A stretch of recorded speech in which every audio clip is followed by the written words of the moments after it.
እርሱን ወደሚፈልጉ ነው። ስለዚህ እቺ አዘቅት የሆነችው ምክንያቱም አመንዝራ ሴት ሲባል ምንድን ነው? በመጽሐፍ ቅዱስ ሴት ነው ነው። መጽሐፍ ቅዱስ ሁለት ሴቶች ነው ያሉ። የሁለት ሴቶች ጦርነት ነው። ጦርነቱ በሁለት ሴቶች ነው። የክርስቶስ ሚስት በሆነችው በቤተ ክርስቲያን እውነተኛይቱ እና ባቢሎን ታላቋ ባቢሎን ሃይማኖቱን ሁሉ ሰብስባ የያዘችው ባቢሎን የጋለሞታዎች፣ የርኩሶች፣ የጥፋት እናት የሆነችው።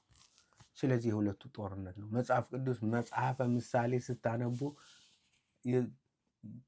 አመንዝራ ሴት የጠለቀች አዘቅት ናት ሲል ሴት አይደለም። እግዚአብሔር ረሃብን አይደለም ያዳነው?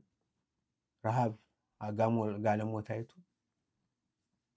በድንጋይ ልትወገር ያለችውን አይደለ እንደ ኢየሱስ ያዳነው? ኢየሱስ ሳምራዊቱን ከስንቱ እንትን ስትሎጥ የነበረውን የሳምራዊቱን እንትን አይደለ እንደ ጌታ ያዳናት? ውሃ ጠጭኝ አላት። እሱ ያዳናት፣ የህይወትን ውሃ ያጠጣት። አዎ እግዚአብሔር አዛኝ ነው። ነገር ግን ከሁሉ የከፋው እርኩስ የሆነችው ሴት ሃይማኖቱን ሁሉ ይዛ ያለች ኦርቶዶክስ፣ ካቶሊክ፣ ጴንጤ የሚባል ጴንጤ እኮ ሁሉ እውነተኛ አለ እንትንም አለ ውሸተኛ የሆነ እግዚአብሔርን የሚፈልግ አለ፣ የማይፈልግም አለ።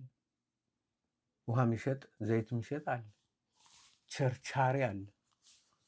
እንዴ ጴንጤ ለተባለ ሁሉ እንትን ይመስላሻል? እንዲያውም ይገርምሻል።